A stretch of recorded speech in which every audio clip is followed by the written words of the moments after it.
ബലാത്സംഗ കേസിൽ Eldhose കുന്നപ്പള്ളിയെ Neyyattinkara fast track കോടതി 1 വെറുതെ വിട്ടു.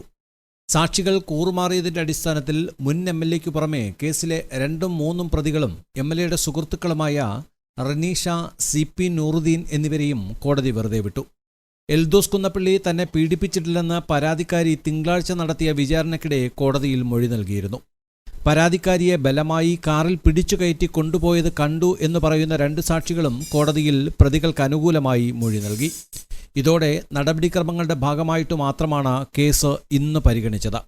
കേസിലെ 3 പ്രതികളും അതിജീവിതയും ഇന്നലെ കോടതിയിൽ ഹാജരായിരുന്നു. എംഎൽഎ ഹോസ്റ്റലിന് മുന്നിൽ നിന്നും മറ്റൊരിക്കൽ പേട്ടയിലെ അതിജീവിതയുടെ വീട്ടിൽ നിന്നും ബലമായി കാറിൽ പിടിച്ചുകയറ്റി കോവളം ഗസ്റ്റ് ഹൗസിലെത്തിച്ച് പീഡിപ്പിച്ചുവെന്നും പിന്നീട് എറണാകുളത്തെ എംഎൽഎയുടെ വസതിയിലും സുഹൃത്തിന്റെ ഫ്ളാറ്റിലുമെത്തിച്ച് ബലാത്സംഗം ചെയ്തുവെന്നുമായിരുന്നു കേസ്. കോവളത്ത് വെച്ച് തള്ളിയിട്ട് കൊല്ലാൻ ശ്രമിച്ചുവെന്നും ആരോപിച്ചിരുന്നു. തുടർന്ന് ക്രൈംബ്രാഞ്ചാണ് കേസ് അന്വേഷിച്ചതും കുറ്റപത്രം സമർപ്പിച്ചതും. ഉഭയകക്ഷി സമ്മതപ്രകാരം ഇരുവരും ലൈംഗിക ബന്ധത്തിൽ ഏർപ്പെട്ടു എന്നാണ് മുൻ എംഎൽഎ എൽദോസ് കുന്നപ്പള്ളി അഭിഭാഷകൻ മുഖേന ഹൈക്കോടതിയെ ധരിപ്പിച്ചിരുന്നത്.